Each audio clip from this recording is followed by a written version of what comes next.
இந்த சிக்கன் பிக்கல் ஒரு முறை சாப்பிட்டிங்கன்னா இதோட டேஸ்ட் உங்களால் மறக்கவே முடியாது. இது சூடான ரைஸ், சப்பாத்தி, தோசை இந்த மாதிரி எல்லாத்துக்கூடயுமே ஒரு பெஸ்ட் காம்பினேஷன். பட் ரைஸோட இது மஸ்ட் ட்ரை ரெசிபின்னு தான் சொல்வேன். இன்றைக்கி நான் ஒரு 1/4 கிலோ சிக்கன் எடுத்திருக்கேன். அது கூட கொஞ்சமாக மஞ்சத்தூள், தேவையான அளவு உப்பு சேர்த்து நல்லா மிக்ஸ் பண்ணிவிட்டு இப்போ பேனில் 1 டீஸ்பூன் எண்ணெய் ஊற்றி நம்ம மிக்ஸ் பண்ணி வச்ச சிக்கனை இதில் போட்டுக்கலாம். லைட்டாக மிக்ஸ் பண்ணி விட்டுட்டு ஒரு லிட் போட்டு மூடி வச்சுருங்க. இந்த மாதிரி இந்த சிக்கனில் நல்லா தண்ணி விடும். இப்போ அதை ட்ரை ஆகிற அளவுக்கு நம்ம குக் பண்ணணும். சிக்கனில் இருக்க தண்ணி ட்ரை ஆகிற இந்த கேப்பில் நம்ம ஒரு பவுடர் ரெடி பண்ணிக்கலாம். 1 டீஸ்பூன் கடுகு, சீரகம், கொஞ்சமாக வெந்தயம், 2 பட்டை, 2 ஏலக்காய், ஒரு 3லேருந்து 4 லவங்கம் சேர்த்துக்கோங்க. இதெல்லாம் லைட்டாக வறுத்துட்டு மிக்சர் ஜாருக்கு சேர்த்துக்கோங்க. அரைக்கும் போது 2 டேபிள் ஸ்பூன் மல்லித்தூள் சேர்த்து அரைச்சிக்கோங்க.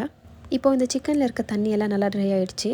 இப்போ பேனில் கொஞ்சம் தாராளமாக எண்ணெய் ஊற்றி நம்ம ட்ரை பண்ணி வச்சுருந்த சிக்கனை இதில் சேர்த்துக்கலாம். இது நல்லா ப்ரௌன் ஆகிற வரைக்கும் ஃப்ரை பண்ணிக்கோங்க. இந்த அளவுக்கு நல்லா கலர் வரணும். இப்போது இது ஆயில் இல்லாமல் ஃபில்டர் பண்ணி எடுத்துக்கோங்க. ஒரு பிளேட்டில் வச்சுருங்க. இப்போது அதே ஆயிலில் 1 டேபிள் ஸ்பூன் இஞ்சி பூண்டு பேஸ்ட் சேர்த்துக்கோங்க. இந்த மாதிரி நுர வரும், பட் பரவாயில்ல. இப்போ எடுத்து வச்ச சிக்கனை இதில் சேர்த்துக்கோங்க. சேர்த்துட்டு இந்த மாதிரி நல்லா மிக்ஸ் பண்ணிக்கோங்க. இந்த டைமில் நம்ம அரைச்சி வச்சுருந்தோம் இல்லையா பவுடர், அதை சேர்த்து நல்லா மிக்ஸ் பண்ணிக்கோங்க. இப்போ காரத்துக்காக 1 டேபிள் ஸ்பூன் சில்லி பவுடர், கலருக்காக ஒரு 1/2 table spoon Kashmiri chilli powder சேர்த்துக்கோங்க. ஒரு 2 நிமிஷத்துக்கு இதை நல்லா மிக்ஸ் பண்ணி விட்டுட்டு ஸ்டவ்வை ஆஃப் பண்ணிவிடுங்க. ஆஃப் பண்ணிவிட்டு ஒரு 1/2 லெமன் ஸ்க்வீஸ் பண்ணி விட்டுக்கோங்க. லெமன் போடுற முக்கியமான சீனை மிஸ் பண்ணிட்டேன், ஏன்னா கேமரா ஆன் பண்ண மறந்துட்டேன்.